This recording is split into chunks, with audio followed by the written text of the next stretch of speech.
Hello everyone and welcome to HR Quest. This is Kaushik here. I'm going to share some key insights on how to create an impact and leave a lasting impression on the interviewers.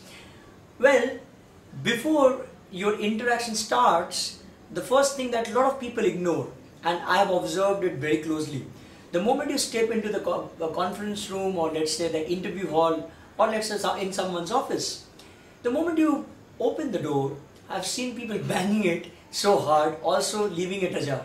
I think that is the first impression where you can actually score over others by properly closing it, by not creating much of noise.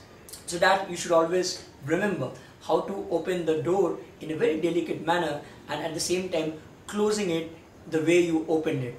So then the moment you are approaching towards your chair, please don't just pull the chair and sit unless you have been asked. So these are known as interview courtesy that everyone needs to understand. So even if there's a panel, the moment you enter, you just show a good smile. You actually try to be very comfortable and greet each one of them by saying, good morning sir, good morning ma'am, good morning everyone. In this manner, you should become very comfortable with them. So remember, you should not sit unless you have been asked to sit. So you should stand and greet them, and greet as a panel, or greet even personally. That's fine. Now the second point is, the moment you are being asked to sit, the way you sit.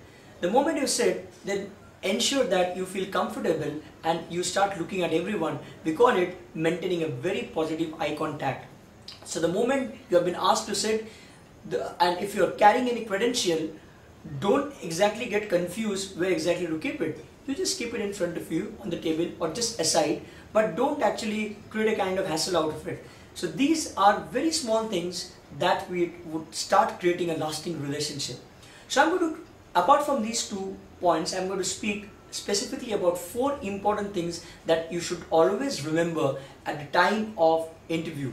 And it starts with your power dressing. It is often said that if you really want to impress somebody, the first thing you should always understand is the way you should look, because you dress yourself, you beautify yourself only because others get impressed. You should always feel good about yourself, that if you're well dressed, others will feel of looking at you more. So that is where exactly the impression starts happening, and that's why you should choose very good material at the time, or very good attire, I meant to say, at the time of interview.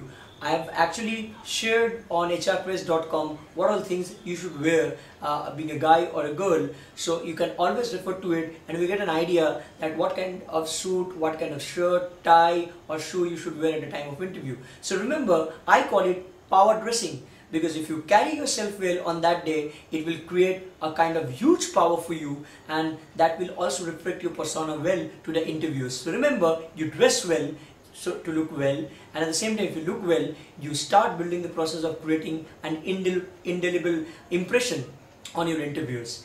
The second point that I have, that probably a lot of books have never spoken about, is to build a chemistry between you and the interviewers.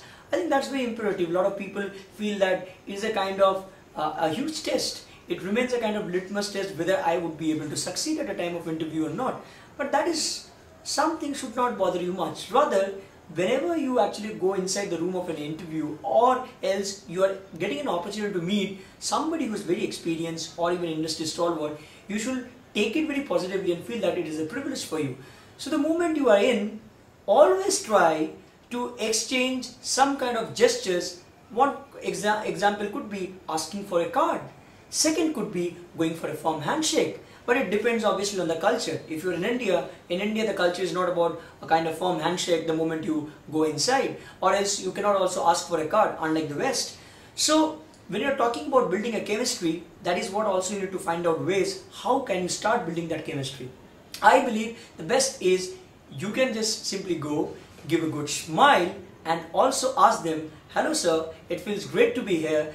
So how are you all doing? If there's a panel, they would feel delighted that you are, even if you're nervous, you're looking nervous, but at least you are trying to speak and try to connect with them by asking some questions, and it is a very formal note of greeting. So if you greet them properly, you just simply try to soothe their nerve. At the same time, the pressure in the air, which is there obviously the moment you are in, if you ask some questions which are very general, nothing to do with your interview, that is where exactly your chemistry starts building. So always remember, you should try to find some way out depending on the culture and also which organization you're going for. That's why you need to do a lot of research, that whether you're going to an MNC or a company which is from the same origin, or a company which is there in some foreign country. Depending on the culture, you should try to start forming the chemistry.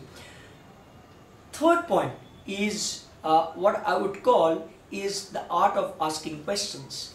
A lot of people always go only to answer questions, but nobody ever bothers of asking questions. And it goes like this. Let's say if I've been asked any question and you don't know the answer. I remember a long time back when I was asking, interviewing some students, and I probably tried asking everyone, why do you understand, or what do you understand by the term called peninsula? So a lot of students said at that point in time, sir, we don't have any idea, I'm very sorry. And they were feeling so guilty about it. I think no, it's not a guilt that you don't know an answer. That's fine completely. It is not mandatory that you need to answer all the questions, and this is what also the interviewers don't intend all the time. It is always a fact that a lot of interviewers, those who are smart interviewers, they don't intend to ask questions only as a form of harassment. They also ask questions so as to educate themselves, because they want to connect with the young minds. And out of their willingness or inclination to learn something, they also can ask questions to you.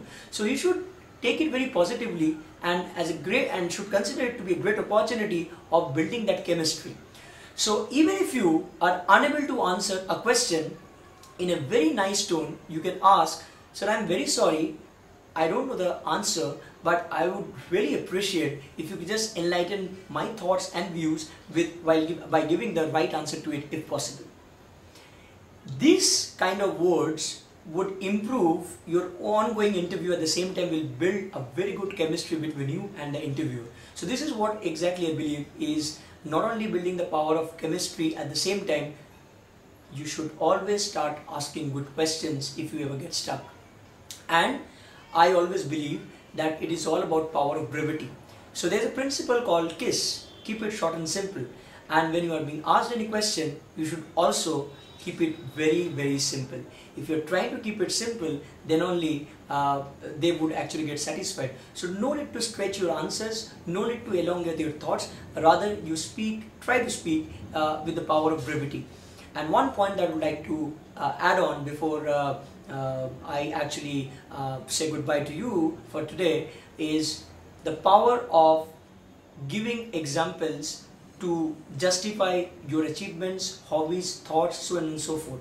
I call it a kind of star principle that you can always refer to. I've elaborated on hrpress.com that how you should speak with inferences, how should you speak with some good examples. And there's a principle called situation, task, action, and the result. So to know more about how to speak with good examples and how to follow the STAR principle to leave a lasting impression on the interviewers, do visit www.hrpress.com. Thank you so much for watching. Thank you.